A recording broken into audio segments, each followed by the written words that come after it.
Alright, so here's that Kahoot. I have to play against myself. So you can see what my name is. I love stats. And I do. Select the highest probability by randomly selecting a. So all three of these first ones are 50%, and the last one, there's 2 reds and 1 blue, so that makes the highest probability the green, because it's a 2 out of 3 chance. Alright, next.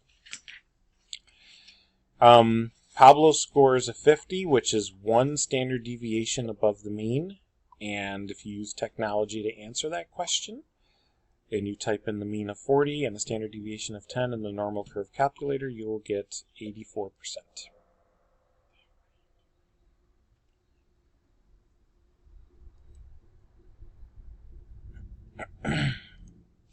Brandy flips a coin and flips 5 heads in a row. The chance of heads on the next flip is, well, since the coin has no memory, the coin flips are independent. So it's going to be 50%.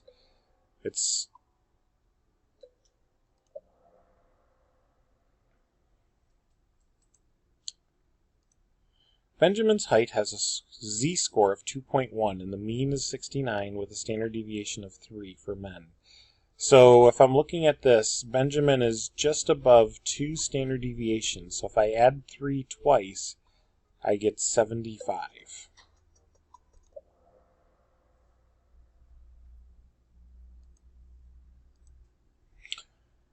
So if Troy had scored so that only 2.5% of the students beat him, that means he's well above the mean of 510. And there's only one answer here that is above average. It's the 610.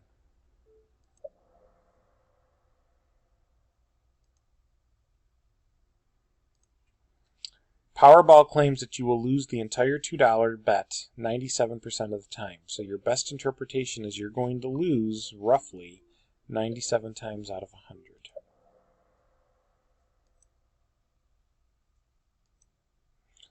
An IQ test has a mean of 100 and a standard deviation of 15, so if you convert this to a z-score, the mean z-score is 0, but also the median, because mean and median are identical in a normal distribution.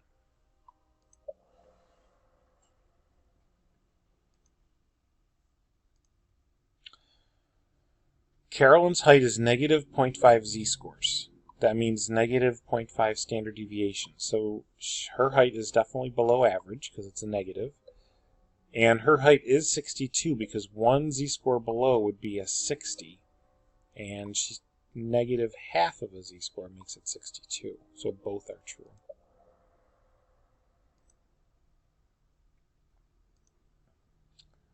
In class, we wish to determine the probability of Hershey Kiss will land point up. This is the law of large numbers. The longer you do something, the closer you achieve its true probability.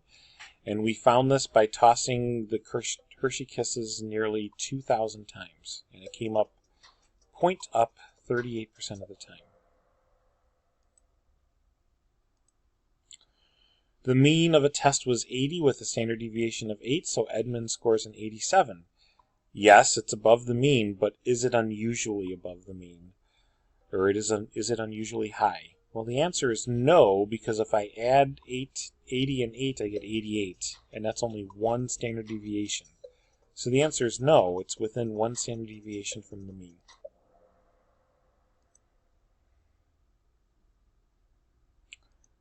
And finally, the mean of a stats test is 80 with a minimum of 65 and a maximum of 95. So the way you find the standard deviation is from min to max, there's a difference of 30. 95 minus 65, you get 30.